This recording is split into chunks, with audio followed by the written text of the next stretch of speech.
छात्रों आज का वीडियो है मैथमेटिक्स से अर्थात गणित से है और गणित से है ज्योमेट्री से अर्थात रेखागणित से है और रेखागणित से आपको बताएंगे त्रिभुज किसे कहते हैं अर्थात ट्रायंगल किसे कहते हैं, कोण तथा भुजा के विचार से त्रिभुज कितने प्रकार के होते हैं, यानी कि कोण के विचार से कितने प्रकार के होते हैं तथा भुजा के विचार से त्रिभुज कितने प्रकार के होते हैं। तो त्रिभुज के बारे में आप जानते होंगे। त्रिभुज के बारे में आप लिख सकते हैं तीन सरल रेखाओं से घिरे समतल क्षेत्र को त्रिभुज कहते हैं, या ऐसे भी लिख सकते हैं आप तीन भुजाओं से घिरी आकृति को त्रिभुज कहा जाता है। किसी तरह भी आप लिख सकते हैं, दोनों चलेगा। तो यहां पर हम लिखेंगे, क्या लिखेंगे, तीन भुजाओं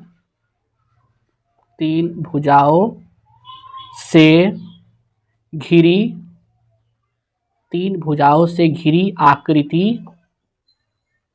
आकृति को त्रिभुज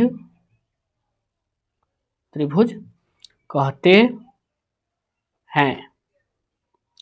तीन भुजाओं से घिरी आकृति को त्रिभुज कहते हैं, यानी कि भुजा तीन होना चाहिए और वो भी आकृति घिरी होना चाहिए, ठीक है, तब जाके त्रिभुज होगा। तीन भुजाओं से घिरी आकृति को त्रिभुज कहते हैं। जैसे देखिए, जैसे यहाँ देखिए, जैसे कि एक भुजा हो गया, दूसरा भुजा हो गया और तीसरा भुजा हो गया, ये घिरी है तो ये त्रिभुज है। मान लीजिए ये ए है, ये बी है, ये सी है, तो ABC क्या है, ये ABC त्रिभुज है, ये घिरी हुई है। अगर मान लीजिए यहाँ पे घिरी ना रहे, कहीं पे छुटा हो, तो वो त्रिभुज नहीं होगा। आप जानते हैं त्रिभुज के तीनों कोणों का योग जो होता है 180 डिग्री होता है, तो ये है त्रिभुज। यानी कि ऐसे भी हम दूसरा जो परिभाषा बताए हैं, तीन सरल रेखाओं से घिरे समतल क्षेत्र को त्रिभुज कहते हैं। तो यही हुआ, ये सरल रेखा है, देख रहे हैं, तीन सरल रेखा से घिरा समतल क्षेत्र है, तो इसको त्रिभुज कहते हैं। तो अब आ गया बारी कि कोण के विचार से तथा भुजा के विचार से त्रिभुज कितने प्रकार के होते हैं।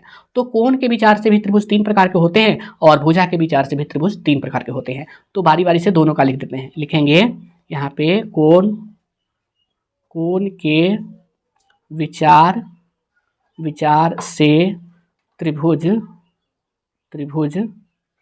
तीन प्रकार के होते हैं, तीन प्रकार के होते हैं और तीनों का नाम लिख दीजिए। यहाँ पर लिखिए समकोण त्रिभुज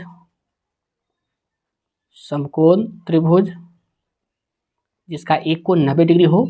दूसरा लिखिए अधिकोण त्रिभुज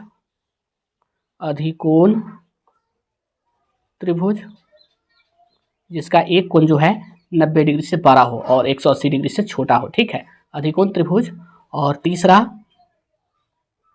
तीसरा है न्यूनकोण त्रिभुज। न्यूनकोण त्रिभुज लिखिए यहाँ पे, इससे लिख देते हैं, ये खत्म हो गया, ठीक है। न्यूनकोण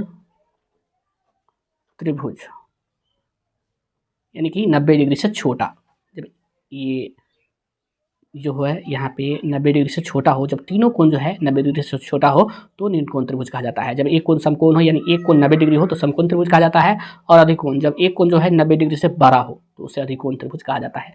तो ये कोण के विचार से हुआ। अब हम जानेंगे कि भुजा के विचार से त्रिभुज कितने प्रकार के होते हैं। तो यहाँ पर लिखेंगे भुजा के विचार से त्रिभुज तीन प्रकार के होते हैं। अब इससे भी जो तीन प्रकार के होता है तो तीनों का नाम लिख दीजिए। पहला समबाहु त्रिभुज,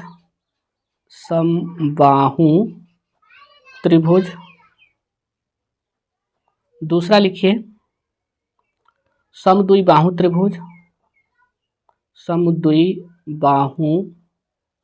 त्रिभुज, और तीसरा लिखिए विषमबाहु त्रिभुज।